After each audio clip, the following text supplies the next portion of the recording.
Bert, Bert, Bert, Bert! Get him, yeah! Ron Babe was right. Ron Babe was right.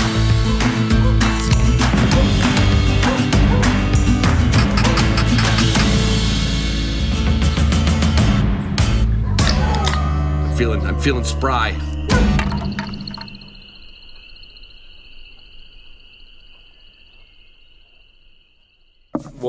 Well, here it is, the 19th of May. Just celebrated my daughter's birthday out in the backyard, and yesterday we celebrated my granddaughter's birthday. It seems like either I'm going to birthday parties or doctor visits. I don't know what the hell. I don't know. But there is some exciting news coming up. And I'm going to tell you, before we get into the sponsors, this Thursday I'm going to do a Zoom room, okay? And the title of that Zoom room is Mingo. M-I-N-G-O, M-I-N-G-O. Mingo was his name. Oh, that was a dog that I had when I was a kid. There was Bingo. Well, only old people would know that. And then we had a dog named Mingo. So if you're a Patreon patron, you don't want to miss this Thursday's Zoom room. If you're not a Patreon patron, you might want to join for the month just to get in on the fray. How I came to name all my dogs. Mingo. Yeah, well, I know that doesn't make sense to everybody, but I know it makes sense to some of you. It's going to be fun. I love the Zoom rooms. You'll love the Zoom rooms. You'll love the discounts on products. You'll love the things you get. Next year, 2025, we're going to have a Patreon dove hunt at my place in Virginia. Yeah. That's next year though, okay? I would have done it this year, except because we rent this out Airbnb. It was already rented out. It was already rented out for the open air dove season. So I'm going to have to actually get on my reservation calendar and reserve it. Anyway, that's a long ways off. Let's get into this. You know, Onyx is the title sponsor of this hunt and just about every damn thing I do. Turkey season is upon us. Not that I'm a turkey hunter. I have shot a couple turkeys, but I would not identify as a turkey hunter. But I know you turkey guys and girls are nuts about this. And you want to talk about just getting on the edge of the border of your property and the other property, your state land and private land, there is no better tool for turkey hunting than Onyx. There's no better gunner. There's no better kennel than a gunner kennel. That is absolutely, unequivocally, undeniably a true statement. W Supply has the best service. I could use the same adjectives, or those. See, I never was good at English. Superb, anyway, that's where W Supply is where you go when you are getting into this ball game because you haven't heard about it before, and you're going to look for a collar, and it's going to be a Garmin collar. There's one thing I would tell you: do not go cheap on. Okay, get yourself, my opinion, a Garmin 550 Plus. It'll do all the navigating you want. It'll do all the tracking you want, and it's the one transmitter that literally everybody I've known and I've run into over the years, which is a lot of years, they all use Garmin. There's a reason they use Garmin, because it's Garmin, you know. There's a reason people give their dogs supplements. Used to be we just gave our dogs food and water, and we kind of treated ourselves the same way. And now we have green drinks and hydrate and recovers and you name it, you know. We'll put anything into a blender or into a bunch of ice cubes and make a drink. Well, that's what we do for our dogs with Canine Athlete. Hydrate and recover, Canine Pro, new dog. That's the stuff your dog. Treat your dog like you treat yourself, just a little bit better. Treat yourself. If you're looking for a shotgun, I'm going to tell you about the Mossberg SA series. I got the SA20. That's the closest thing I've had in my hands to the old original Remington 1100 that I had way back in 1972. Still actually have that gun. It's in a gun safe somewhere. But the shells load easy. They unload easy. Do you ever get some of these auto loaders? Like I had, well, I'll leave all the names out. I've had auto loaders that I swear to God, you needed the manual and physical instruction to unload the damn thing when you get back to the truck. I don't hunt with auto loaders except for like dove season or pushing and blocking pheasants, but it's a pain in the butt. Look at the Mossberg SA series. Period. You don't spend any more money than you have to for an auto loader. And then when you're ready, get yourself a nice over-under, which they have also. But without a doubt, whatever gun you shoot, please put Boss ammunition in the barrels, in the chambers. Okay, you're not going to put it in the barrels. The ignition of the primer puts it into the barrel. Put Boss in your chamber. Kind of sounds like a judge, it's like a court thing. Anyway, it is the only copper-plated, non-tox shell on the planet, and it's what you need. And you've heard people say, don't dilly and don't dally. I don't know, you've heard me say that. You've heard other podcasters, friends of mine, like Tyler, he said, hey, there's a lot of component issues. There's a lot of, just a lot of things getting powder, primer, and all. And he's right. I mean, they're ahead of the ball game, but it doesn't mean everything's going to be there. Boss Shot Shells is there for you right now. Go to Boss Shot Shells. The only other thing, I could tell you that everything I'm telling you is 100% true. This one might be 103% true. Purina Pro Plant. They are the oldest, largest, most scientific, most biologists, most chemists, they have been making dog food longer than anybody else. Everybody else is just following them. So if you want to be a follower, that's okay. If you want to be a leader, then I would go with Purina Pro. I would, personally, Purina Pro Plant. That's the one. Now, when it comes to wild game cooking, I can't help if you're a good shot or a bad shot or shitty shot or you don't know how to cook. A friend of mine, when I met him, he said he does all the cooking at home. And I said, why? He says, well, when I met my wife on Monday, first day we were married, I come home from work and she made hot dogs. And I'm like, well, who doesn't like a hot dog, right? Next day they had weenie water soup. So, okay, unless you're that bad, you want to go to Walton's because they have everything but the soup. I'm making that up. They have everything but the meat or the soup. They got the pots, the pans, the tubs, the cutters, the slicers, the dicers, the knives, the aprons, the stuffers, the grinders, the vacuum sealer. Like literally, do yourself a favor. Get yourself the Walton's catalog. And also, everyday listener, you, Jill and Jack and Joe 12 gauge, HDP 10 will get you 10% off your order at Walton's. 25% off your first order at K9 Athlete with the code K9 Athlete. And Marshwear, HDP 15. Just you everyday listeners who aren't patrons. Now, patrons get more, of course, we know that. You know that. You've been listening long enough. But that's not bad. Walton's, Marshwear, and K9 Athlete. They said, you know what? Your regular listeners need a little love. And you'll get the love in your wild game kitchen from all the Walton's products. You also, I would suggest trying some Marshwear sooner than later, because I'm wearing the black long sleeve T-shirt right now. I can't step out of this stuff. The Buxton pants, and what's the other one? I can't remember. They got a little anyway. It is. I'm gonna say what it's Marshwear season. It's getting to be summertime.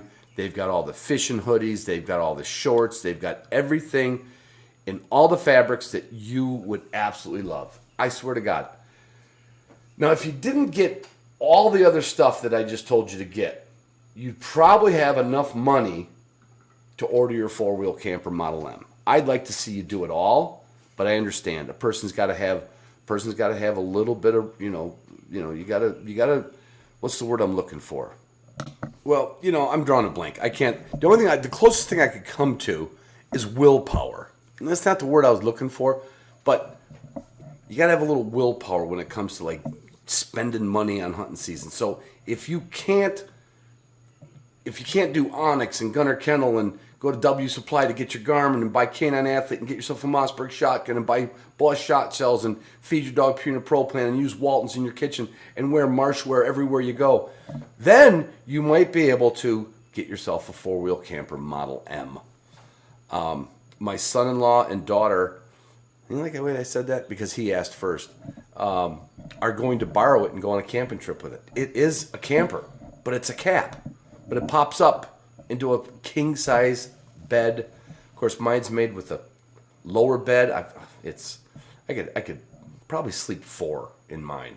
Anyway, check out Four Wheel Campers Model M. I mean, you can check out their other ones, their Hawk and their truck bed, their flatbed mounted one. That's fine. But if you've got dogs, you're going to want the Model M. Patreon patrons, I already told you at the beginning of this little diatribe. Where are we at here? 10 minutes? That's not the worst I've ever done. This Thursday, Zoom room, and well, you know what the subject is. Everybody knows what the subject is. It's going to be a long one. Now, I've been knocking off the beer. I don't mean like knocking it off, like, finishing it. I've been knocking off the beer, getting ready for this jiu-jitsu tournament in August.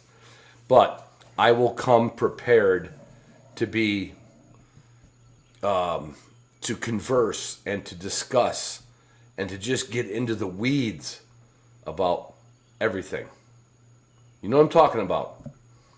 I love you guys. I love you girls. I love you girls more. And that's actually going to tie into Thursday's episode because I'll tell you all about that history. All right. Well, whatever it is. Hey, this episode, Pat Durkin. Pat Durkin writes for a bunch of newspapers, and he also is a contributing editor to Meat Eater. Pat and I have met in person, shook hands, we've conversed, we've talked on the phone, and he wrote something the other day and copied me on it. And I said, God damn it, we need 2 old guys to just reminisce about the old days. So if you want to hear about the old days, you're going to love this episode. If you were around in the old days, you're going to love this episode. And if you're looking for training advice, this might not be the episode you want to listen to, because I don't think there's a lot of advice in this episode. Don't have to. For once, I don't have to ask how to pronounce someone's name as a guest on my show. I've got Patrick. I think he goes by Pat Durkin. If you know that name, it's probably because you also listen to the Meat Eater podcast, which you've been a guest on a handful of times, Pat. Yep. And what really kind of solidified things, Pat wrote to me about a year or two ago about some famous, what was the article you were writing, Pat, about famous presidents with dogs or politicians with dogs? Hunting dogs of DC. Oh, that's right. Yeah. I thought that'd be an interesting topic. And then, of course, I thought of you right away because I thought I'm not a dog person. But I thought, well, I know a dog person, so I called you. Right.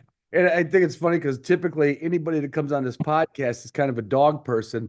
The only exception I make is people my age. I don't care if they've had dogs because we have a lot in common. Yeah. We have so much in common. In fact, that we both have 3 daughters, grown, gave us a bunch of grandchildren, and we're pretty happy. We're a pretty jovial pair of guys. I mean, I mean, laughing seems to be the medicine for anybody.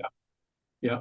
I actually owned 3 dogs earlier in life. I had one really good hunting dog. I had a black lab.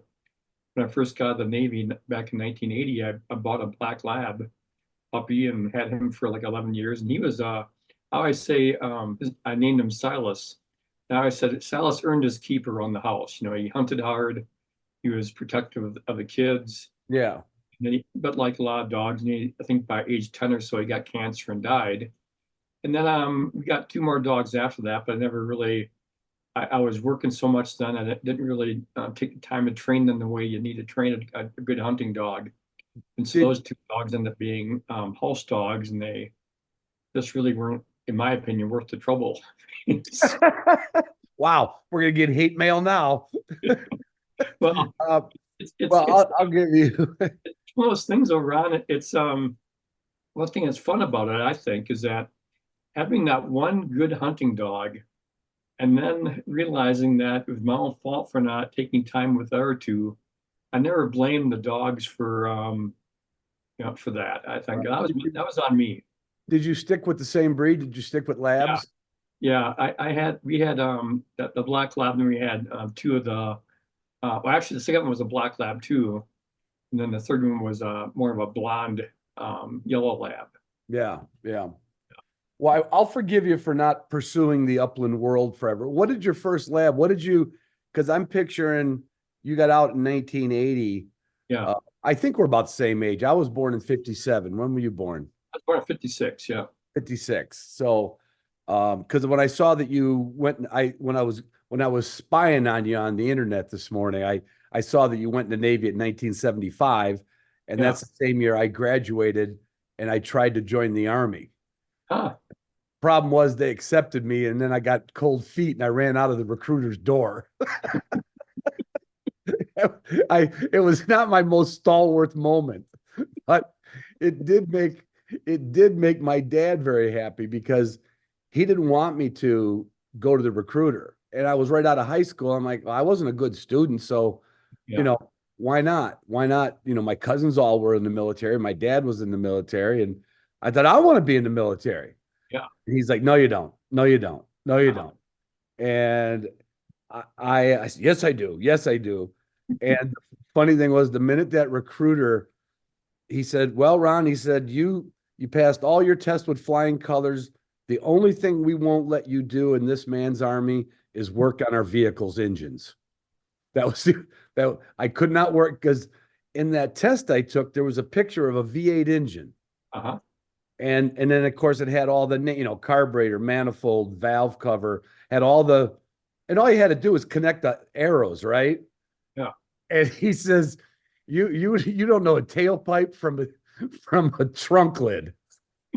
So, and then he said, well, where do you want to go and what do you want to do? And when he said go, I got cold feet. I kind of thought I could just join the Army and stick around home. So I want to first go, why in 1975? You must have just got out of high school a year before me, or the same. I was a year and a half out of high school when I went Yeah. in. What made you go in? A number of things. My dad was a firefighter in Madison, Wisconsin, and Dad was always big on public service and stuff. And he was telling me that if I wanted to be a firefighter, which I did at the time, the best thing to do is go in the Navy because the Navy teaches you firefighting. It's kind of integral to living on a ship that you have some knowledge of firefighting equipment and how to use it. And because Steve Ranello one time I was telling him that, and he says, yeah, it's not like you can just run outside. It's on fire. Run outside. So I thought that was a good line by Steve, but yeah, so I out of high school, Dad wanted me to go in, and then I just kind of didn't want to do it though at first, and then I'll tell you, after a year and a half of putzing around, I went to college for a semester, didn't do very well because I still wasn't ready to become a good student. I worked for a year at a bottling company, Coca-Cola, on the bottling line. And after working on a bottling line for a year, I thought, I think I'll go in the Navy. I realized I wasn't getting anywhere in the Navy, at least. In that era, the Navy's recruiting stuff was much more job oriented. Yeah. This recruiting poster they had then was a sailor with a welding helmet tilted up and looking out, and the ad said something like, join the Navy, see the world. And this kind of made it sound like a fun thing, Join the Navy, get flash burns. which I did. If anybody's wondering if we're going to get to hunting, we are, but I'm having too much fun because I would prefer to come right up to Pat's house and do this podcast, but I still gotta dive into it because it's funny. I gotta ask this question. When you said you didn't do well in your first semester of school, did you get report cards back in the day that says does not apply himself? Yeah. Was that the standard thing that every teacher knew the dumbasses without insulting them too bad, but their parents would actually know? because everybody my age that was like us got that note from there must have been in the curriculum of the teacher. What do you write on the report card? Doesn't apply himself, could do better. Yeah. That must have been a standard line because I remember they always had these little boxes they'd check about effort, satisfactory, unsatisfactory. And then I think they even broke it down by topic.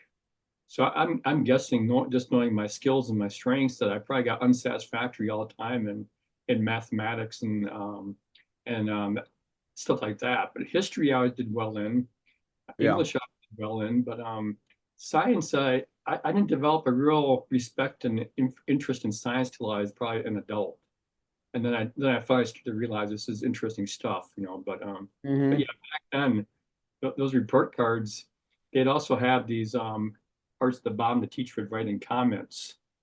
And my mom saved all those report cards. And so when I got out of the Navy, my parents had moved, but mom had taken all my stuff and put it in a box for when I got back. And I found all these old report cards from elementary school. And I know I still have them someplace in my house, but Yeah.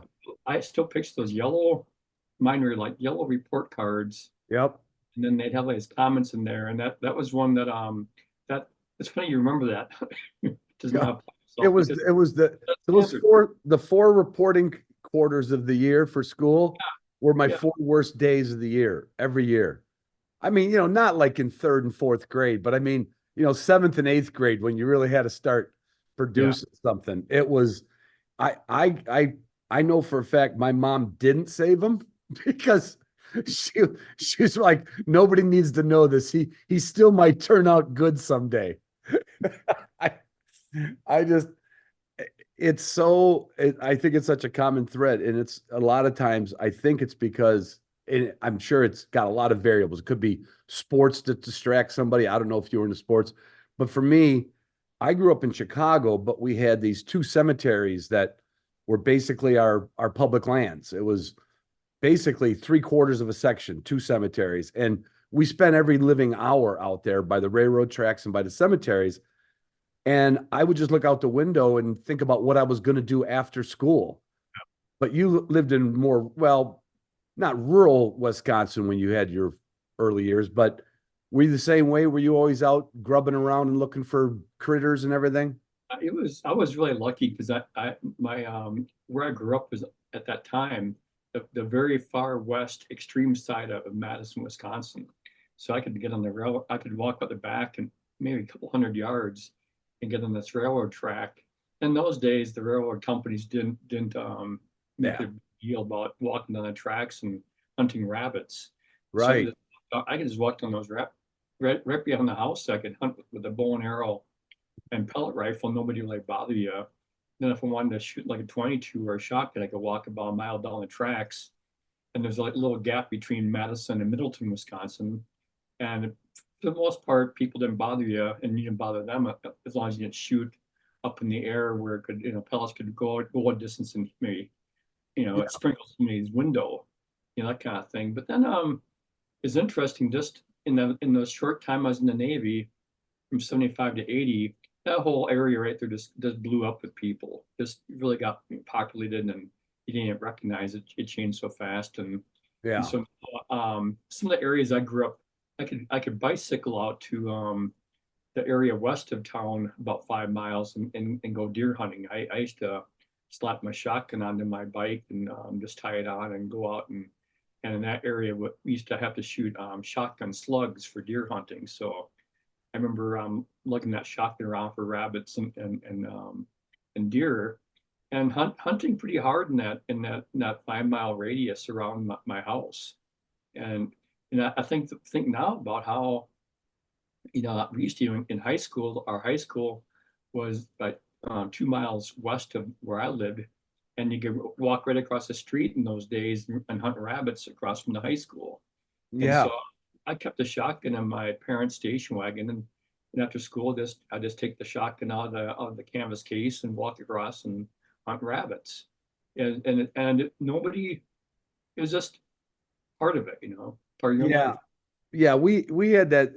I mean, identical freedom, except we couldn't discharge a firearm in Cook County.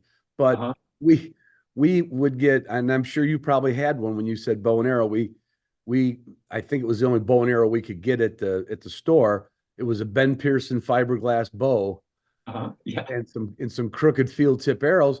And we literally did the same thing. We would walk along the railroad. We had two railroad tracks that surrounded our neighborhood, and nobody even raised an eyebrow that there was. And I am sure we weren't even in season sometimes. Because I mean, there was only one family that hunted that I knew of, and it was my friend Dave's dad. And we probably did stick to the fall, but I wouldn't be a bit surprised if there was a summer day where we went out with the bow and arrows and David's family was the only, like, I couldn't bring a rabbit home. My mom would have told me to get it out of the house, but we could go to David's house with the dead rabbits and cook them up. The only difference was we just couldn't bring a shotgun. But I mean, this is another weird anecdotal story from high school.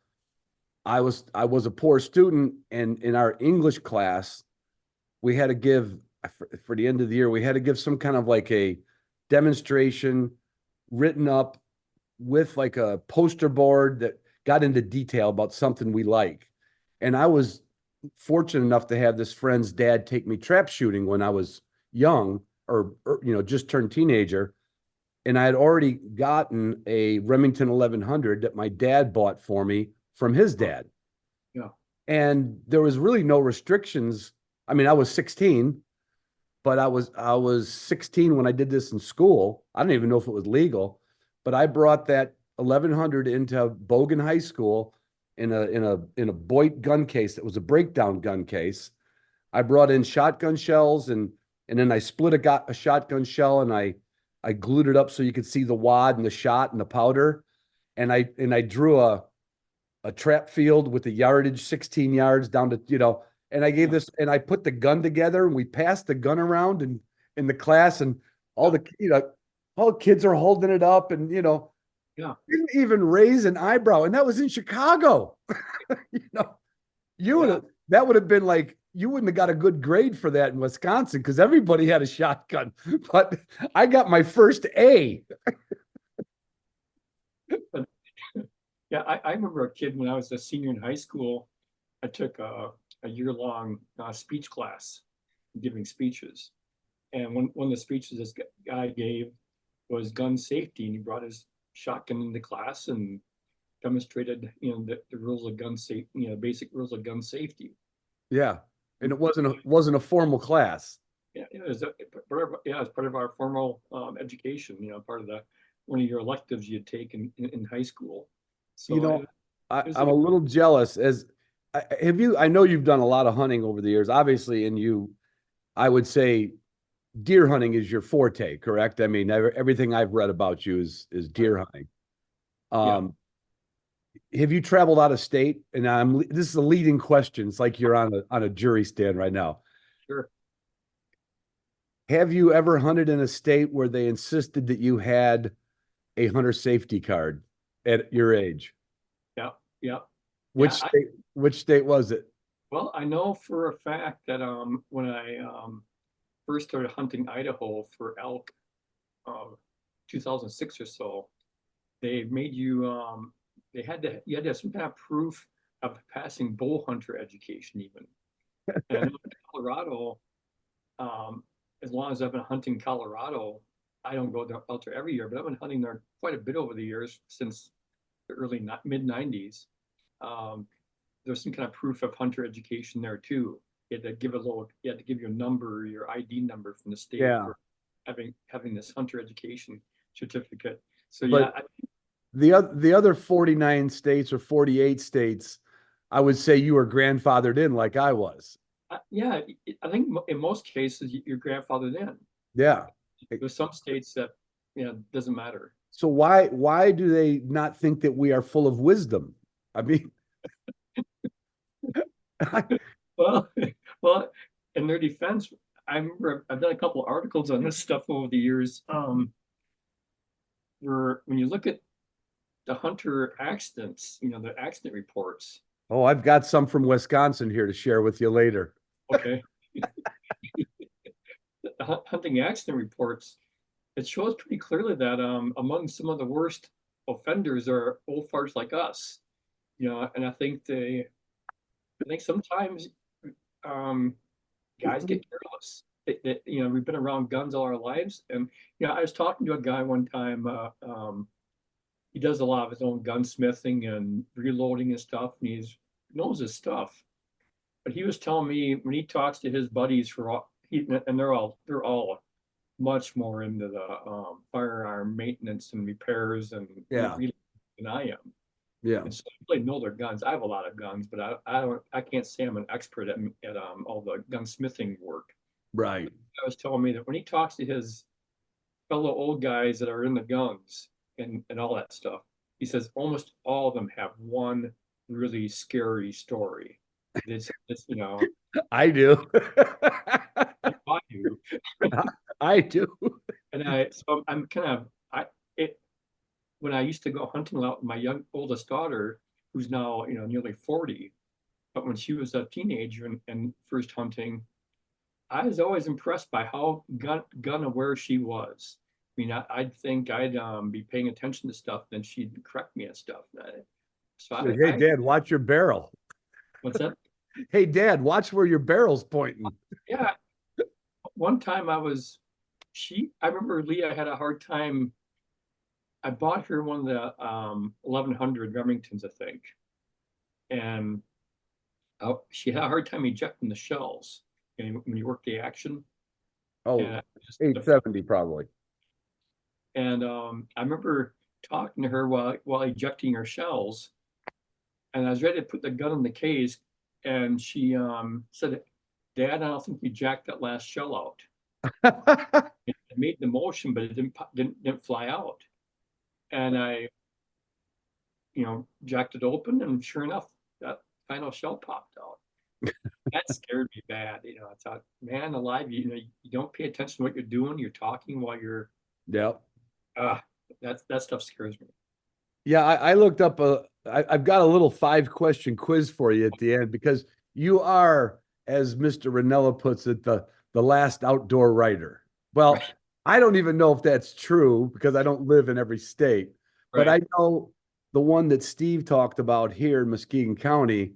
When I moved here in the late 80s, and I got the Saturday paper, and sure enough, there was like 2.5 pages in the back of the paper. It was all, and they only had one. He wrote all the articles. It wasn't like he had a whole lot of staff, but he wrote it on fishing, and he wrote an article on rabbit hunting, and he wrote an article on deer hunting, and that was in every newspaper around back in the day. Yeah. Was that a career path that found you, or you found outdoor? I really took my time finding a career path. When I went into the Navy, I went in with the idea of being a firefighter. Right. And along the way, I remember in the Navy, I actually bought a Royal manual typewriter. And because I would writing letters home, I just realized it was faster to type them than it was to write them longhand. So I started typing letters home. And I started hearing from friends and family encouraging me to look into journalism when I got out. They said, you can really write. You're a good writer.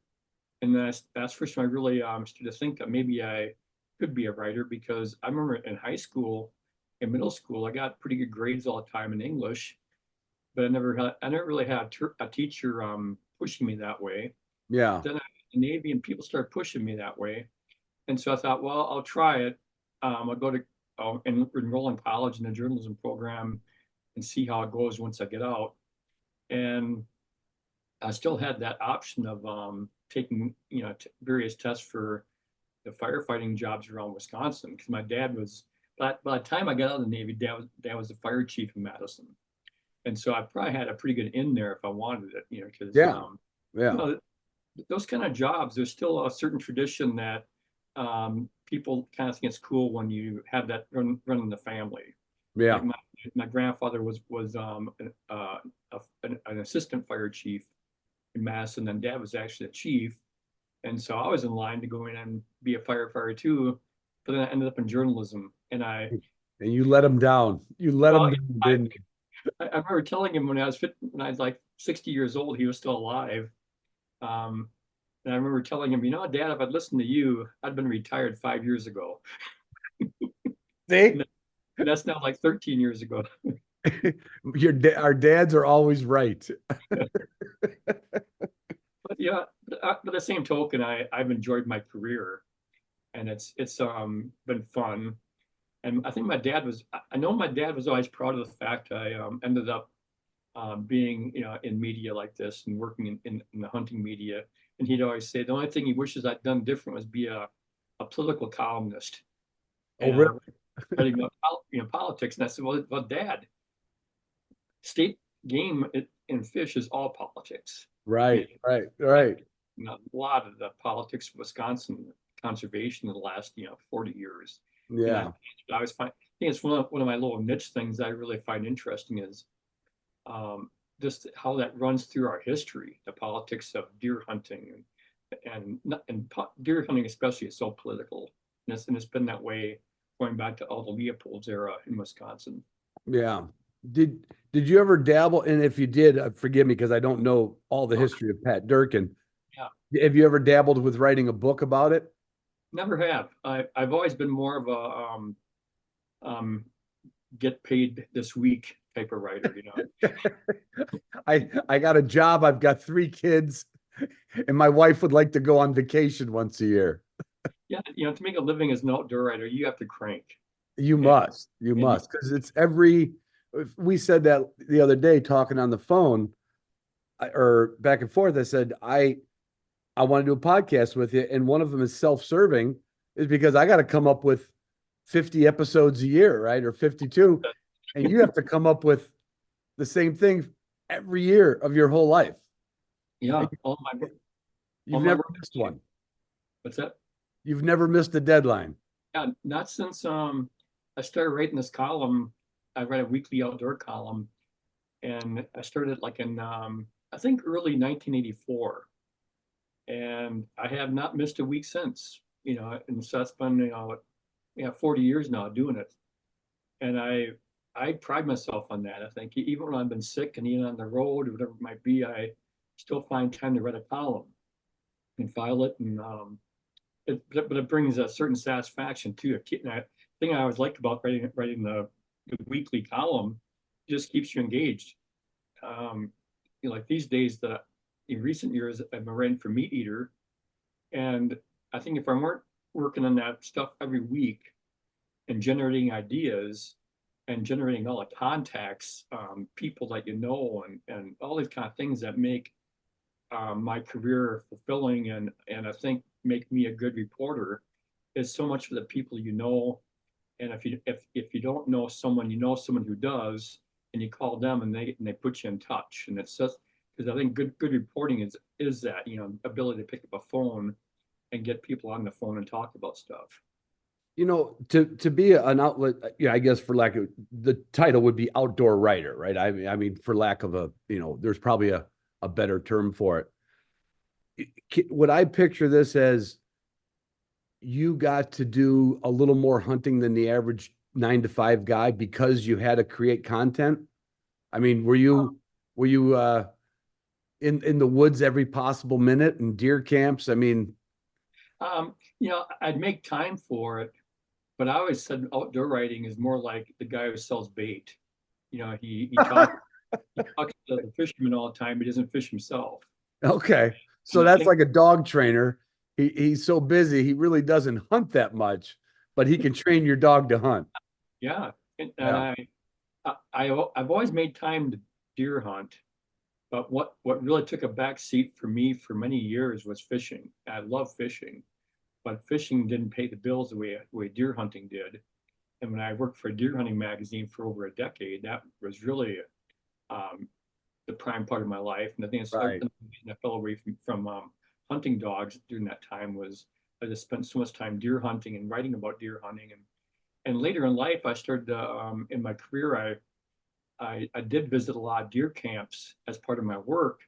And I got to the point there where I didn't even bring a gun. I just brought my camera and my recording devices and my notebooks, because I just realized, well, if I'm hunting, I'm not really getting to know these guys as well as I need to know about their camp and stuff. So I Hmm. would start sitting in their deer blinds with them whenever possible, and just quietly listen to some of their stories while he hunted, and hearing about their deer camp.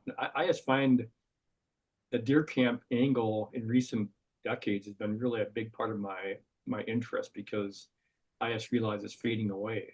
And it's Yeah, it's definitely fading away. When I first moved here, the guy who built my house invited me to deer camp, and I never heard the term deer right. camp, right? Because I came from Illinois. In Chicago, I think they had, if I remember, I never deer hunted then. They had I think they had 2 3 day weekends or something for shotgun in Illinois. Yeah, yeah, And and so I never heard the term deer camp. And then when I got immersed in Michigan, I was like, oh my God, there's nobody in school on opening day. Nobody goes, the guys that I opened a small company, and they all insisted that they had to be off. You yeah, know, deer camp was like, it was like Christmas for Christians. right. But Wisconsin, I would assume Wisconsin and Michigan are probably on that same, Yeah, you know, the southern part of the state wasn't as much, but the North Woods was the definitely. romantic thing, right? Yeah, that's one thing I really haven't I enjoyed about my work at Deer and Deer Hunting magazine, was kind of it allowed me to see that the culture we had in Wisconsin was a unique deer hunting culture. It wasn't a lot different from what we had in Minnesota, Michigan, Pennsylvania, Hmm. state, Ohio, and those were the big deer states, and they still are. And Yeah. then when you realize, as time goes on, you expand, you keep working on stuff and meeting people from different parts of the country, you start to realize those are also the same states with the kookiest deer politics and the infighting and nastiness. It's those big old traditional deer states where it's such a big part of their life. So Yeah. it's so There's a lot of regulation when there's a lot of deer hunting. If you lived in Arizona back in the 60s, they probably just said, yeah, go ahead, go deer hunt, you know. I don't always know. funny. I always find it so interesting how hunters and I love the hunting community. I pick on us because I'm one of them. I see our foibles right in front of me all the time. Yeah. All these deer hunters are always complaining about all this over regulation. Then you go to these hearings that we have here in Wisconsin every spring. And what are they talking about? They aren't talking about getting rid of these various regulations. They want more regulations. They're always wanting to tweak them and add this one on and tweak that one. I think we're our own worst enemy when it comes to regulations. Yeah, there's a whole lot easier states to hunt in back in the day than Wisconsin and Michigan. And from antlers to antlerless to, the problems we have nowadays, I've heard people say that you can't get anybody to shoot a doe, Yeah, yeah. and not that we're going to get into a deep, deep deer hunting thing, but um, was that the same feeling in Wisconsin? It was like you were going out, you didn't have a super long season, kind of like Mhm. Michigan did. And yeah, there was archery, but that was never a big thing. Right. Was it, I'm going to get a buck? Is it kind of like Escanaba in the Moonlight, which is the best deer camp movie ever? Well, I remember when I started hunting the UP when I was in my early 30s. And hunting culture up in the UP of Michigan is basically the same as it is in northern Wisconsin. I would say it's the same people basically. Oh, yeah. Yeah. And we have a state boundary between us, but it's really the same cultures. And but yeah, you always heard it's those terms that I don't know where it came from, but it's really definitely part of American deer hunting is I'm gonna go up the mountain and get my buck. Yeah. As a big buck. Got to get a deer, Dad. Yeah, and I thought that was interesting that we phrase it that way, where it's mine this and mine that. And a guy here pointed out to me last year, yeah, you don't hear guys say, I'm gonna go out and get my turkey. Right. Here they say, I'll go out and get my buck. Gotta get my buck. Yeah. And you don't hear bird hunters say it. You wouldn't say, I gotta go out and get my grouse. You Yeah, just said, I gotta go out and look for them. Right. right. So, and I've shot a couple of whitetail in my life. Mhm. Nothing worth bragging about, but as a bird hunter, I've got two son-in-laws that are completely deer hunting nuts. I mean, nuts. They're nutso. I mean, I don't even know. They keep their clothes in a closet that's got an ozone thing in it, you know. And then they've got every tool possible, and all they think, like, I know it wasn't like that in the 70s and 80s, right? Because the technology wasn't there. But I just wonder if you could transport that technology, would 1980s Pat Durkin or 1970s Pat Durkin have an ozone closet and 4 trail cams and name their deer? I mean, you think That's where I find it interesting, Ron, how I think I probably left Deer and Deer Hunting magazine at the right time. It was like 2001 when I started freelancing. And it probably was a good thing to move on. I didn't really want to. It's kind of a forced, it wasn't, right? threw me out basically. And but it ended up being a good thing for me because I think if nothing else, I look back and I think, I don't get into all this stuff, the trail cams, and I still remember that this really sounds old school, but I remember when they used to sell devices with little threads would come off and the little clock on one end, and then you run a string out and run across a deer trail. Then you come back later to see when the deer came through and tripped that thread. That was technology.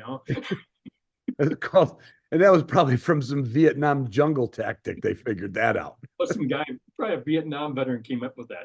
Right? Says, "Yep, deer comes by at 10:30 every night." So like, I have nothing really against the trail cams and all that stuff, and whatever things else they come up with these days. But for me, it's the one thing the story I tell quite often to kind of get into technology.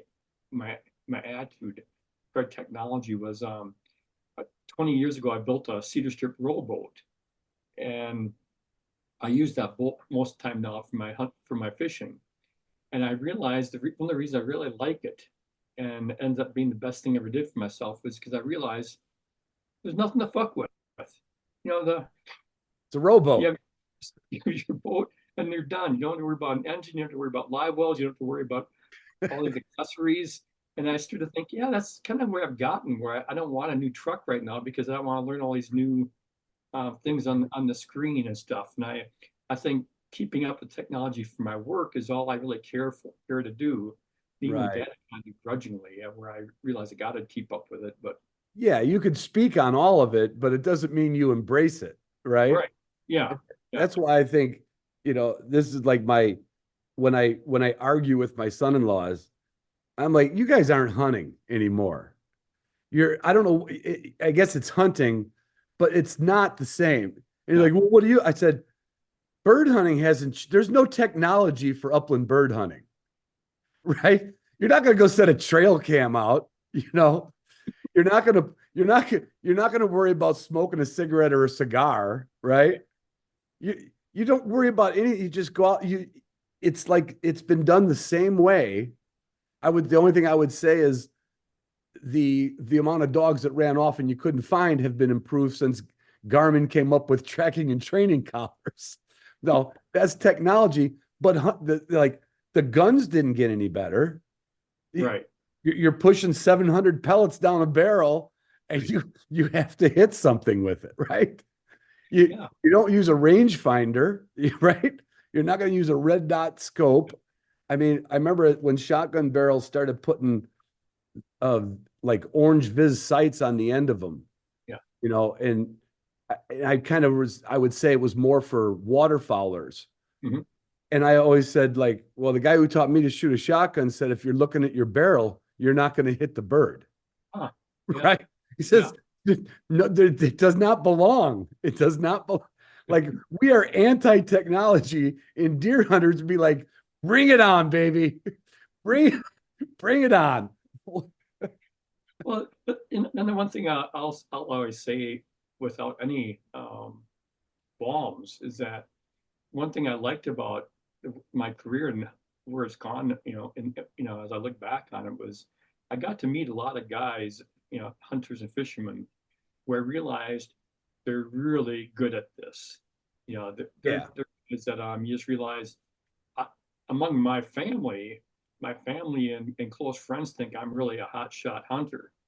But then I get amongst the guys I've worked with over the years, and I realize, boy, I'm really middle of the pack when it comes to the overall spectrum of deer hunters.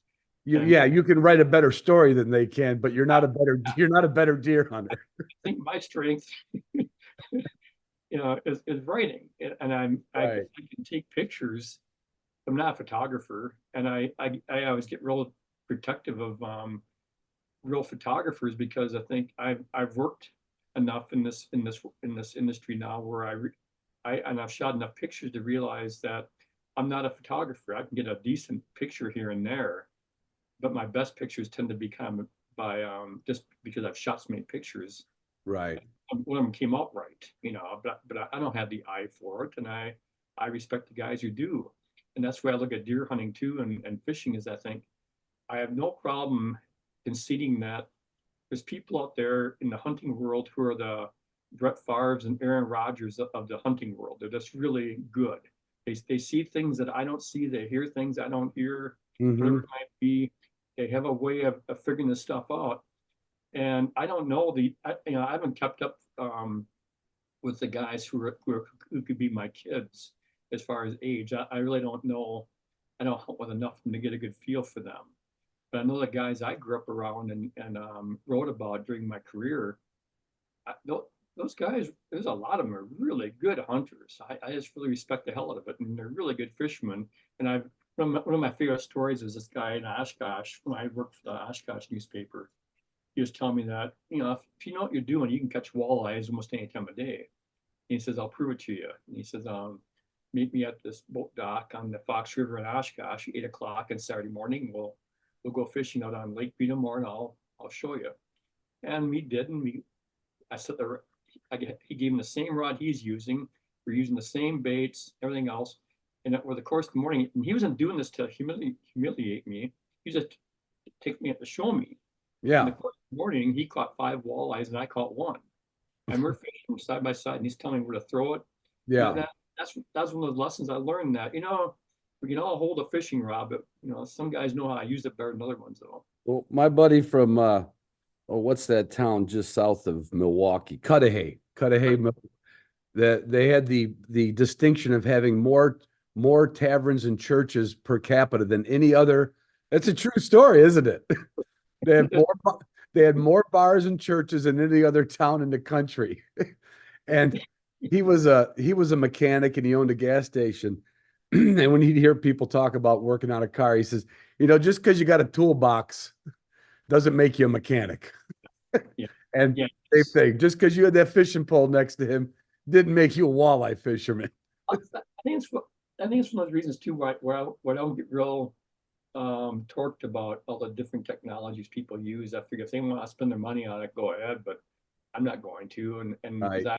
I wouldn't take the time to really learn how to use it. Yeah. And I just wouldn't. And I also know too that even with the fishing technology, it always comes down to eventually how good a fisherman are you. And some of us, exactly. If you and I got in a boat, even in your old rowboat right now, and they gave us all that technology, we probably still struggle to snap that thing at the right time. It just, you're right. I mean, so it's almost like technology. You could almost say like, technology's cool, but you really don't need it. Yeah. You do need you do need the fiberglass rod and some monofilament line. You need the basics. Yeah. But you don't need to get crazy on it. And that's why I'm glad. That's why I said deer hunters are all screwed up. They're the next generation of deer hunters. They probably don't go to deer camp because they got to get home and help with the kids. They don't take the time, they don't have that, they don't even have that 1 week, they kind of hit it like back and forth after work. Back in the day, you just took time off to go do that. Yeah. Now it's like they jam it into their schedule. I think deer hunters are ridiculous. There, I said it. But thank God, if there wasn't deer hunters, we'd have a lot more deer car crashes. So I'm thankful for them. It is a well, I one of my little catchphrases I've used for decades is that deer make people stupid. Yeah. Yeah. There's things that deer hunters do and the way they program their life that I think you don't see any other segment of the outdoor community ever getting that way, where we get so mad about stuff and so Right. peevish and just get really mad at each other over how we hunt. And I think, God, the crossbows, the compound bows, the traditional bows, and all that kind of nonsense. I think Long range shooting, short range shooting. Yeah. Oh, it's where else but it's basically deer hunters that are getting into this yeah, stuff. that's what I tell you. Deer hunters are screwed up. They're screwed up. I don't know what happened, but somebody, our generation, you and me, we somehow did not pass something on the right way. I don't know what it is. I don't know if it's our fault, but we didn't pass something on the right way. These kids are just screwed up. Well, that's where oftentimes when I get thinking in terms of where we are in hunting, whatever it might be, I think, well, whose fault was that? Who was raising them? Yeah, I raised my hand. You know what? I didn't go door to door canvassing during campaigns like my dad did because he was passionate about, like, he was a precinct captain. Like, Yeah. there was I mean, like, you couldn't have got, like, in one generation that went out the door. There was no way I was going to go, hi, my name's Ron. Just no way, right? Yeah. Yeah, it's our fault. It's our fault, Pat. Well, I find it interesting. I'm really I like the idea of things like these R3 programs where we're trying to reach different people out there who might have the interest but have never had the opportunity to do it. I understand all that, but I think our parents, at least my parents, when Dad bought me my first gun, it was a 22 410 Savage over under that I still use. He was not doing it with the intention of creating a hunter for the long term. Right. It's just something I like doing. It was like buying you a baseball glove, wasn't it? Yeah, I mean, yeah, it's about the same thing. He gave me a for my birthday one year I got a baseball glove, and for my Christmas another year I got a 22 410. Another year I got jumping, ski jumping skis, and those kind of things. It's just something you did. Right, right. It's a long-term thing. And he probably didn't take you on a backpack. Now, did your dad hunt? He had pretty much given up hunting by the time I came along. He took us rabbit hunting a few times. Right. He was fishing quite often, but he was more of a golfer. Right. He took golfing a lot too, and we can pick on golfers too. Definitely. But I've been for 40 years now, but it's going back to the old grumpy guy stuff. Your dad, when he started golfing, your mom didn't say, "Could you take Pat with you in a backpack?" Right. No. He found the time, not a lot of time. He found the time to go, and he wasn't. It was just what he liked to do. When you mentioned R3, I get a little excited about that too. I think if somebody wants to learn, I'm glad there's a way for them to learn because it isn't a tradition anymore. It is like it used to be. But also, I don't like overselling it. Mhm. That part I don't like. And I get some hate mail because every once in a while I get on. I'm gonna ask you. This is gonna start a war. Because I'm not a deer hunter, and there is no such thing as an early grouse season for kids. Okay, because for one, it's a damn hard bird to hit anyway. To think that an 8-year-old kid could swat a grouse down in a popple thicket, it isn't going to happen, right? But they have a youth season now that they get to start earlier than the adults who are working 9 to 5, 12 months a year. They get 1 or 2 weekends to go deer hunting. Who had the bright idea of letting kids get out there first? Who did that, Pat? I don't know. I guess I have real mixed feelings on that because I don't have a real big problem with it, but I don't think either we can at this point now we've been doing this for decades, and I don't think anyone could point to anything out there that shows that it's making a difference in keeping hunters, in recruiting hunters, or you call it creating hunters and retaining them. I don't think we could ever show that is happening through these youth opportunities. Right.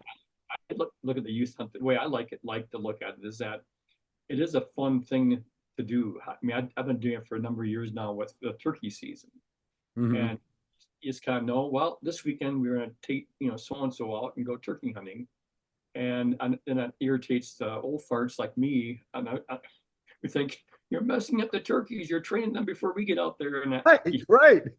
opportunity there is. And I think, yeah, but God, and then, or else ruin those kids, spoil them because you get this special opportunity. I think there's plenty of time ahead of them to screw that up. Right. I don't think they're.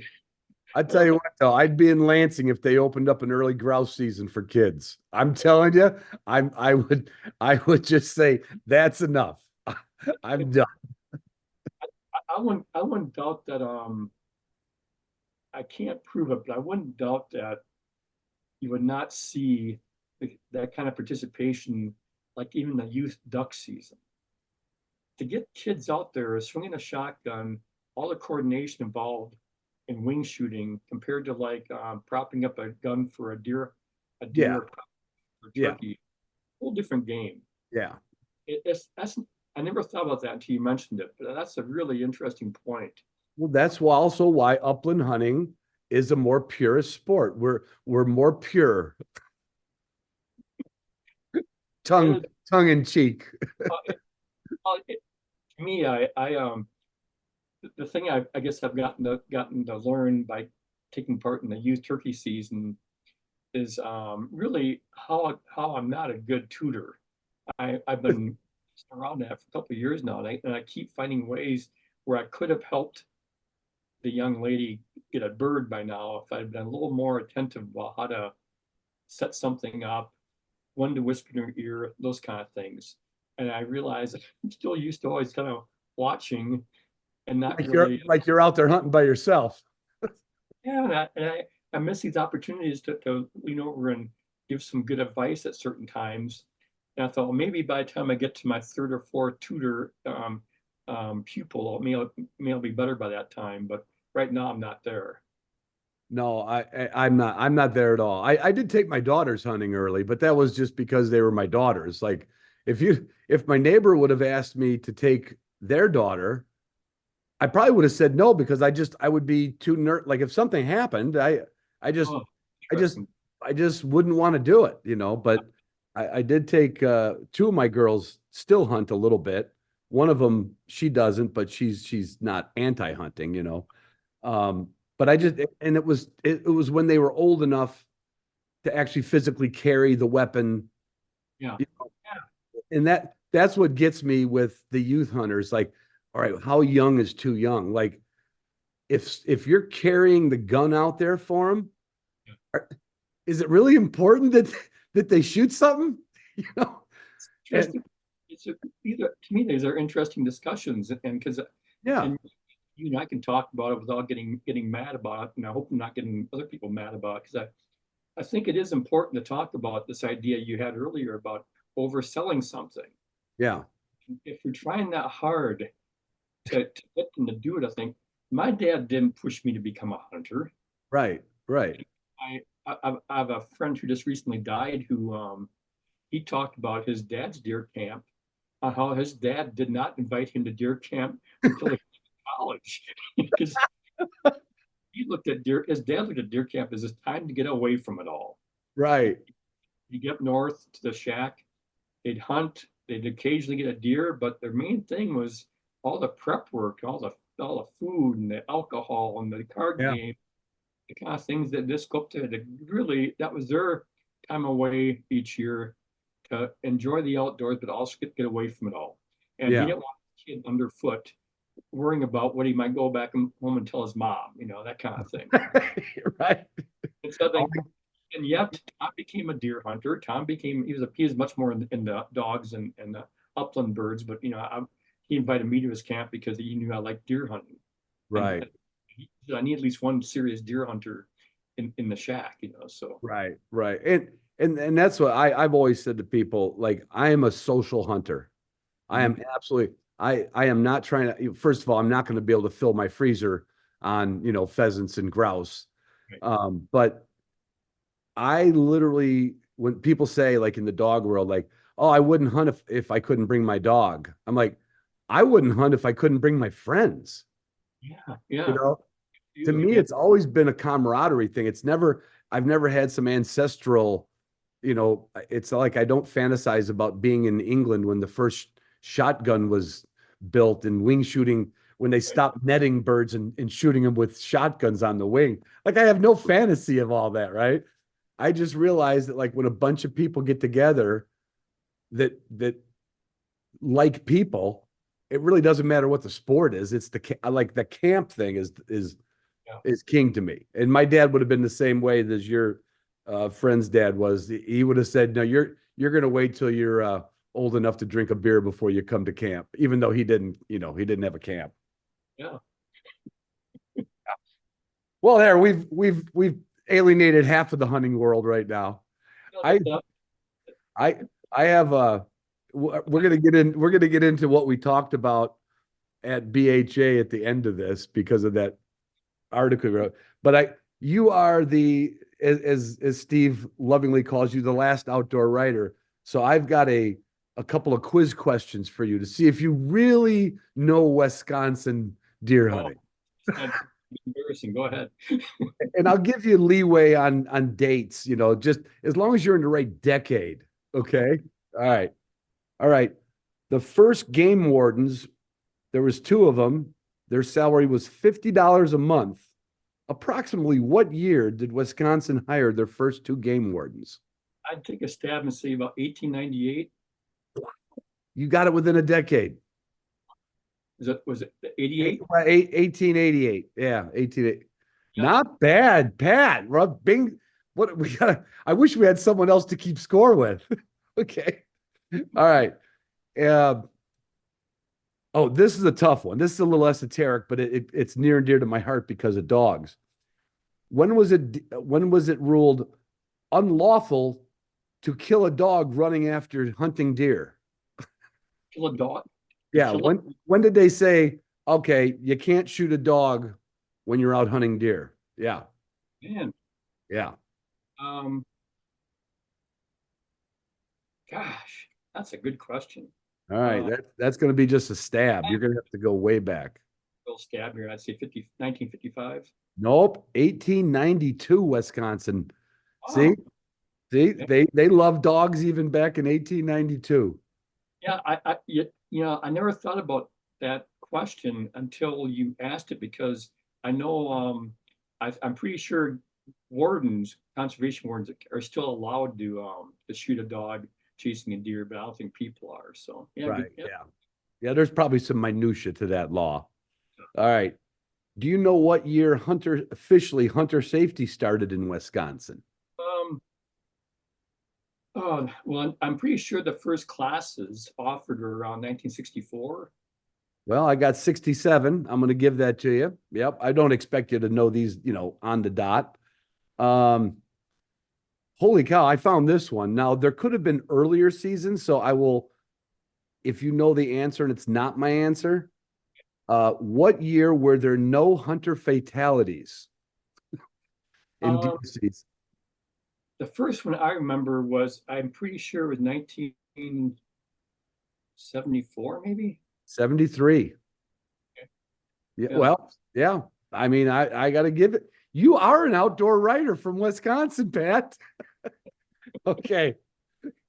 And this one's a little, you might know this one, but it does, you may not. And I didn't realize this when I moved to Michigan. We have a shotgun only zone. Yeah. Right? Yeah. It's based on population density. And apparently Wisconsin, in what year did Wisconsin say, oh shit, we need a shotgun only count. We need to have some shotgun only counties. There's a I'll see again. I'd guess 56, maybe 55. Oh, it was 45. I'll give you the 10-year, I'll give you the decade though. 55 to 45. Not really. So apparently you really are an outdoor writer about deer. You really do. I left all the, small game rules out of it. I just stuck to the, okay. And then you mentioned Appleton, Wisconsin. Yeah. What insurance company was founded and based in Appleton, Wisconsin? Come on. Aid Association for Lutherans. Come on. Yeah, that makes sense. Yeah, that makes sense. How See, do you know that? Because I'm Lutheran and I saw and I remember all of my mail coming from Appleton, Wisconsin. And like, where in the hell is Appleton, Wisconsin? Why would that be the insurance?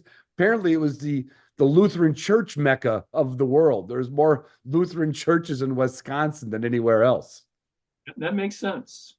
Yeah, Appleton. When I was going to school in Oshkosh and working in Oshkosh, just up the road about 20 miles from north of Oshkosh, and they actually carried my column for a number of years, and then sometime around 2019, 2018, the Gannett company that bought all these Wisconsin newspapers, they were carrying my column and all their papers around that part of the state. But then they kept having their budget cutbacks, and I kept clinging on, hanging on year by year, and then finally they axed me too. So one of those fun things that I really liked. I always think that if I could have been born a little bit earlier in time, I would have loved working as an outdoor writer at a newspaper all my career. Because Right. I liked the grind of newspaper work. There's just something about it that where you have firm fixed deadlines, and you gotta meet those deadlines, and Well, it's like building a house or anything. You can't make excuses why you can't get it done. oh, it's just there's this gun to your head all the time. Yeah. Yeah. But I kind of thrived in that environment, and I kind of missed all that. And the story I tell quite often, Ronnie, about newspaper work is I was also the weekend editor, running the actual front of the paper for a couple of years, 3 years. And when the paper would get rolling at night, we'd wrap up all the sports coverage from the local high schools and stuff, and then put it all to bed, and then run downstairs as the press started rolling. And as the paper started kicking out, you have to look at a paper and just you go through it page by page, make sure there's no big mistakes. But when that press started rolling, it's just a big, loud, thumping sound as this press starts rolling. Then it gets going. There's papers just flying out. They're just cranking away, and there's guys up there picking them up and putting them in their trucks and going out to drive and deliver the papers. It's just excitement. It's something I never experienced again after I went off into magazines and other media. Yeah, I had a brother-in-law that worked in the paper industry in Chicago, and he kind of said the same thing, even though like you were part of that whole noise that machine made, but everybody had to get their shit ready because when that printing press came, it was kind of like magic. They got delivered, they got thrown out from being a paper boy to being a newsstand. I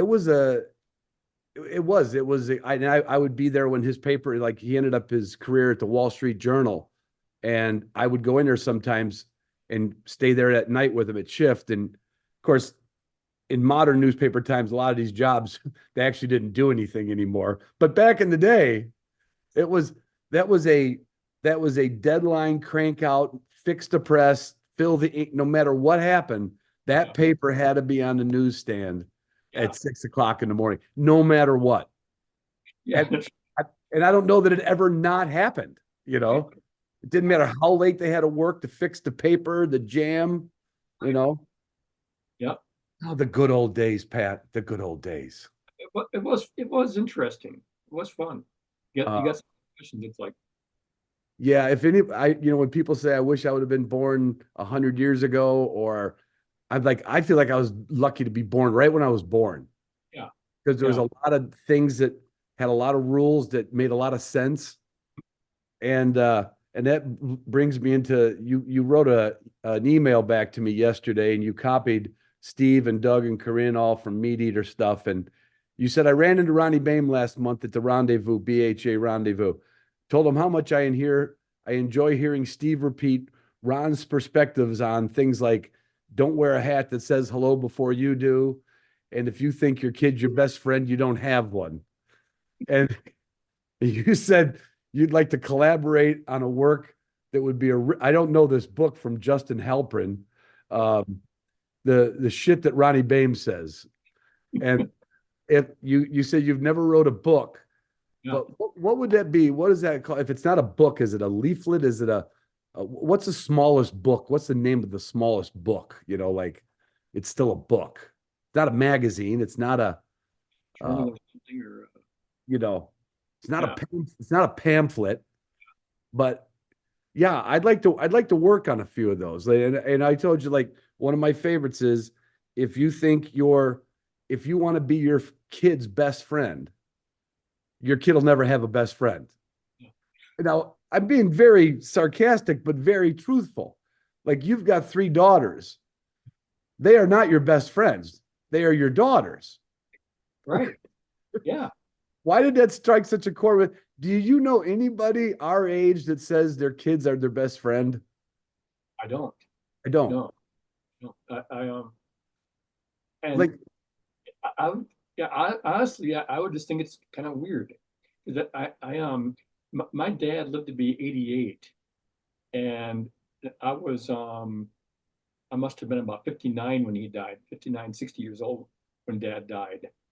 And I can honestly say that I don't think he ever considered any of his kids his best friend, and he definitely wasn't my best friend. But there's nobody that I respect more, and nobody whose counsel I'd want more in a tough situation. right, right. I always wanted his respect. But yeah, just that idea of being best friends with your kid just strikes me as just, I just, it doesn't register with me. That's why when you hear Steve quote that on several podcasts, I know you're like going, we got to talk about this a little bit. But I'll go back to my first one is, when a man's hat says hello before he does, I've adapted that now a little bit. Early on, before everybody under the age of 40 was wearing a beard, which I don't know why you and I get up and shave every morning. I have no idea, but we do, like, right? And you might do it because you were in the Navy. I don't know, but I do it because I think you're supposed to. But I would say when a man's facial hair says hello before they do, there's some nowadays that one gets a little thrown out of the water because, like, every 40-year-old kid I know, you go to BHA Rendezvous, we look like the oddballs. They would have said, anybody who comes in clean shaven says hello before they do. What's going wrong with this generation? But well, it's funny how I remember the first time I was out in Bozeman when Meat Eater opened their office out in Bozeman. I remember meeting various folks at Meat Eater, and it's a definitely younger crowd than I've been used to running with. And I just realized all those young men around Bozeman all kind of look the same. And they dress the same, they have the same facial hair, and boy, but I thought, well, I suppose you're going back and looked at our generation, back in the 70s, we probably all dressed the same and looked the same then too. We all had blue jeans and a white t-shirt for whatever reason that was. But do you have any other anecdotes that you think that we should teach the younger children of this podcast that are listening to this podcast? Any other life lessons? one thing I was thinking about this morning, one reason I think I've always liked Steve Ranella was when I'd hear his stories and listen to his podcasts and read his books, and then it started to make sense for me when I realized his father was about my father's age. Yeah. Basically, his father had two different families, it sounds like. Mm-hmm. When Steve tells these stories about his dad, I swear to God, it could be my dad. Right. And I think one of the things I learned from my dad growing up in the 60s, I was born in 56 and so I was basically a teenager by the early 70s. But it really made my life in the Navy fairly easy because I understood all this stuff was if we lost something, if somebody stole something of ours, my dad never blamed the person that stole it. He'd be pissed about it, but he'd blame us for being dumb enough to leave it laying around somewhere where it get Right. picked. That if you leave something out, that basically tells the next guy walking along that it matters more to him than to you. Right. And Right. in the Navy, I remember that on the ship that if you have something laying around on the Navy ship, it was gone. Right. And I think, those guys, my dad grew up, he was born in 1929. So he spent his early childhood basically living in poverty. It was the Great Yeah. Depression was during that era. They didn't really come out of it till World War II. And then in World War II, a lot of dad's older friends got killed or came back maimed, whatever it might be. So they had pretty rough lives compared to what I experienced. Yeah. And Like I said, we dropped the ball, Pat. I Even though think, we didn't have it easy, yeah, we dropped the ball. We dropped I, the ball. I often think about that, Ron, that maybe we had it too easy because, Yeah. um, modern medicine got better during my lifetime. Things like penicillin came along shortly before me, I think. And I always think what my life would have been without modern medicine. Yeah. And my grandmother had many of the same ailments I had as a kid, lifetime asthma and that kind of stuff. And I realized these people have led rough lives. And I get mad these days when people start bitching about every little ache and pain because I think, God, when you grew up around people grew up in the early 1900s and mid 1900s, Yeah. they didn't have it easy. Yeah. When I first met Steve and his brothers, it was through his mom. And you mentioned Steve's dad. I met Frank. Well, I've seen him many, many, many times. And then I came to realize that, yeah, he had a late in life family and his dad was, and I was like, no wonder why those three kids adapted to construction work Hmm. because their dad was a peer of my dad in World War II, you know, which means they were a Depression era child, which meant like we don't, we don't, we don't falter fools. You know? And they were all three of them boys were like some of the best workers, until I got some local country kids that, baled hay still in the summertime, Yeah. you know, but yeah, it's our fault, Pat. We dropped the ball. There, Well, there's, there's just a handful that are I worthy. do I do believe in parents taking blame and taking credit. That if your kid screws up, I still have the opinion that if my kid screwed up in school, which they didn't, I they knew they weren't going to get a sympathetic ear at home. You Right. know, and Right. I Nowadays, think the parent could go up and tell the teacher she's wrong. it just Like, that wasn't going to happen. oh, Oh, two old guys reminiscing about the old days. I love it, Pat. I love it. it is some of the stuff I think history, local and national. I've always found it interesting. And Hmm. here's the whole deer camp traditions and how they came to be and the different things that why they changed over the years.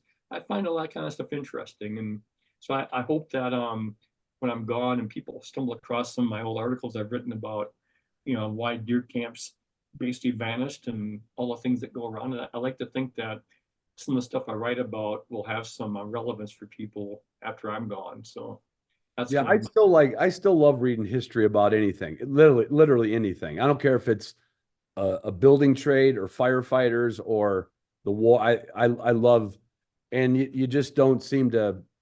I don't know. It's where we screwed up too. Maybe we read our kids the wrong books, you know. But I want to wrap it up because Wisconsin. I did a little research. This was for a trivia game that I was working on, and then I realized how hard Spencer Newhart works yeah. because I think I came up with a total of 5 trivia games for all around. My verticals were alcohol, tobacco, small game, and dogs. But it was still 4 verticals, you know. But back when I was doing some research, I saved these screenshots and I was looking up resident hunting licenses issued in 1902 and 1903. So this is before our parents were born. The number one state in the country was Wisconsin. I'm not surprised. Wisconsin sold 72,635 hunting licenses in 1903. Amazing. And you know what they took in for their tally for that? Exactly $72,635. $1 a piece, huh? $1 a piece. North Dakota had a license of 75 cents, but they don't have any data as to amount of licenses sold. So I'm imagining it was kind of like the Wild West out there. Yeah. Michigan doesn't even scratch the surface compared to Wisconsin, except for the fact that we were a quarter cheaper. We were 75 cents for the deer license. That stuff. That's it. I mean, and there is not another state that even comes close. I just thought I'd share that with you. So Wisconsin is absolutely the huntingest MF state that's ever been around in modern times. With 1903, they sold 72,000 hunting licenses. That's amazing. And to this day, I think I know that Wisconsin sends more non-residents west than I think any other state, or pretty close to, it's either at the top or right near the top. Really? There's, there's a big hunting culture in Wisconsin that's still pretty strong. Yeah. And my friend Tom Heberlein, this guy who didn't go to deer camp till his 20s, he ended up being a rural sociologist, and he studied the hunting culture at the University of Wisconsin. And he had a great line that I've repeated a few times over the years about in Wisconsin, you either are a deer hunter or you sleep with a deer hunter. And that, he meant it in terms of a household. Almost every household in Wisconsin had at least one hunter under that roof. Oh yeah. I would have. And the other thing they would have is everybody in Wisconsin either owned a bar or frequented one. But this is one thing that really hit home for me, that I was no longer in Wisconsin. When I went into the Navy and got down to Norfolk, Virginia, I was really stunned that there weren't bars on every corner. And Right. You drive out in rural Virginia, and there weren't bars anywhere. No. None. And you had to go into the bigger cities to find a bar usually. And a lot of times that was in a bowling alley. I know I had some culture shock coming to, I spent about a decade in Virginia, but not on the coast. I spent it in the Shenandoah Valley. And I think I found a total of 2 places that I would call bars, like a true bar, where you just went in there. And the other thing, I've got several really good friends from Wisconsin. One of them was born and raised in Rhinelander, and he is Rhinelander Packers through and through, right? And he said when he was a kid, as soon as he got his paper route, he was able to stop at the bar when he delivered the paper and get a short glass of beer. Now he is a little older than both you and I. He's 70, I think 70 something. But Yeah. that was apparently a rite of passage is if you had a paper route and you delivered to a bar in Wisconsin, the bartender would give you a short glass of beer instead of offering you a glass of water. That's so Wisconsin. It is. It is my favorite when I first started diving into we gotta wrap this up. I gotta go in and I'm gonna be, like I said, we lost it. It's our fault. I have to go in and help with two grandchildren here in a few minutes. They come over twice a week, but I used to go up to the UP through 41 up past Green Bay and then up through Phillips, Wisconsin. And I think it was Phillips. And there's probably another 200 towns in Wisconsin like that, where I saw either a Pabst Blue Ribbon sign, an old style sign, or an old Schlitz sign. And on some blocks, there was 6 or 7 of them on one side. What's with you people? How many bars do you need? Well, there's stories in Oshkosh of couples who ran a bar. They get divorced, and then she'd open her bar across the street, and they'd have names like Susie's over there. That was the name of the bar, like that. Yeah. These, like I said, you grow up in that though. And you just think it's normal. Like I only spent about 2 years in an archery league in the winter archery league, but our winter archery league, there's a bar right next door. You could walk through a little side door out of the archery lane and walk over and get a drink, come walking back, and just sit down with your drink. Right. This bar right alongside, and people would have a little window in the bar, so you could watch the people shooting their bows in the weekly the leagues. Yeah. Like I say, it was just so much part of your culture. You didn't really think about being unusual. But it wasn't unusual for Wisconsin. No, not at all. I mean, we have bars in Michigan, but there's nothing holds a candle to Wisconsin. Yeah. I'm gonna name. I don't know what I'm gonna name this episode. It's probably two old guys, or what happened to the good old days. But I still love going through Wisconsin because you could still find Pabst. I actually drove for Pabst Blue Ribbon as a beer driver for a couple of years in Chicago. And then when I'd go through Wisconsin, I'd see those signs, those big signs that hung outside of every tavern. Yeah. God, I love it there. Thank you. Without a doubt, I'm a real Wisconsin chauvinist. I don't blame you. I could have lived elsewhere, but I always found a way to always stay here, and I've enjoyed my career here, and I still like writing about the things that Wisconsinites worry about and that we fight about when it comes to hunting and fishing, and it's a unique state, and it's a pretty state. We just have so many. I think we have. I think next to Alaska, we have more lakes in this state than any other state in the country. So it has that too, and we have the North Woods and all this great farm country too. That's rolling hills and coulee country where Doug Duran lives, and it's a neat area.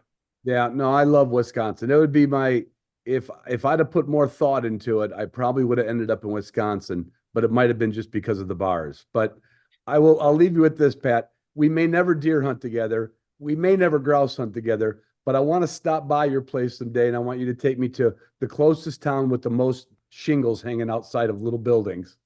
I don't know if you drink beer anymore or drink anything, but you can, if you don't, you can be my designated driver. If not, we'll just pretend we're in the old days. Sounds good. All right. Pat Durkin. People can find Pat on Meat Eater. He writes a lot of articles for Meat Eater. And if you still live in Wisconsin, how many papers are you still in, Pat? Well, I think I'm up to 8 or 9 right now. I was up to one for a long time, but the newspaper industry, as you know, just kind of collapsed. So yeah. Well, I will. If you ever need help with an article on dogs again, give me a call. You bet. You're my go-to guy now. All right. I feel like I'm a contributing editor. Well, you're one of those people that like I was saying earlier, if you don't have these contacts, don't have people, I don't have a Rolodex, but it's, basically the modern version of a Rolodex. You don't Yeah. have a full of names and phone numbers. You can't really work as a reporter and writer. And it's just Right. very difficult. And so plus I think it just helps me stay aware of the fact that there's a lot of talented people out there, a lot of great insights, and most people like talking about their area of expertise. And if they can't always help you, they'll give you ideas on who to call next and work on them. And sometimes it might take 4 or 5 phone calls before you get just the right person. Yeah. It's kind of like being a detective a little bit. You get a little bit of that. I think I could have done that. I've always thought that's probably a job I would have been very good at, but You might as well, if the paper industry keeps going down, it's not too late to start a podcast, Pat. I mean, there's a lot of competition out there. that's one thing I'll say for guys like you that are doing podcasts is one thing I realized about myself is I'm not a great interviewer. I get through interviews and I get good information out of people, but I don't stay on task real well sometimes, and I don't always ask questions the best way. But eventually, I think people realize I'm sincere, and so they tend to talk to me, and I get good information from it. But God damn, I can torture them sometimes trying to get a question out. So Oh, hell, I think you'd be a great podcast. You just got to throw out that old Royal typewriter. All right. I'm going to let you go. Pat, our paths are going to cross again. I'm sure of that. And I do cut through your neck of the woods every time I go to Minnesota, North and South Dakota. So I'm going to drop in on you one day. I hope you can. And then we'll start writing that book about, Thank you. of famous sayings. We'll come up with a whole book full of them. Sounds good. All right, Pat. See ya. Booklet. Was that the idea? A booklet? A booklet. That's what it was. A booklet.